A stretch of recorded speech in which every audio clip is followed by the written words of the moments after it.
ඔයාලගේ ඇඟත් උෂ්ණයිද? කටේ උෂ්ණ බිබිලි එහෙම දානවද? එහෙනම් මේ හොදි හදලා කාලා බලන්නකෝ. ඉස්සෙල්ලම මේ කොළ ටික හොඳින් සෝද ගන්න ඕනේ. ඇතුලේ චූටි සත්තු ඉන්න පුළුවන්.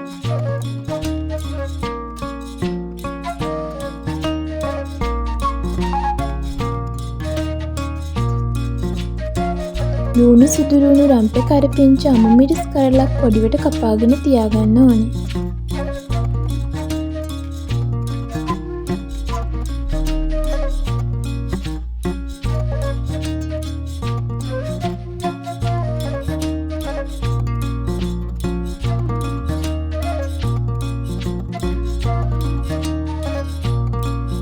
ගාගත්තු පොල් ටික මිරිකගෙන දියකිරි මිටි කිරීමම වෙනම තියාගත්තා. වළඳකට ඉස්සෙල්ලම් මේ වගේ දියකිරි ටික එකතු කරගන්න ඕනේ. මේකට මං කපාගත්ත ලුණු සුදු ලුණු රම්පේ කරපිංච අමු මිරිස් කුරුඳු පොත්තක් එකතු කරගත්තා.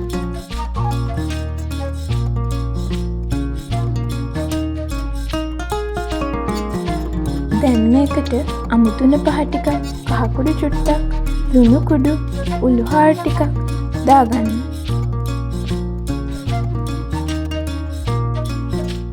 දැන් මේක අඩු ගින්දරේ පිස ගන්න ඕනේ.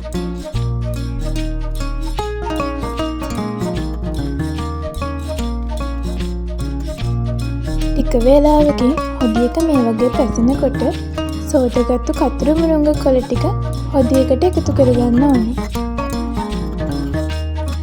මේ කොළ ගොඩක් පිස ගන්න ඕනේ නැහැ. මේ වගේ තියෙන ගුණේ නැති වෙනවා.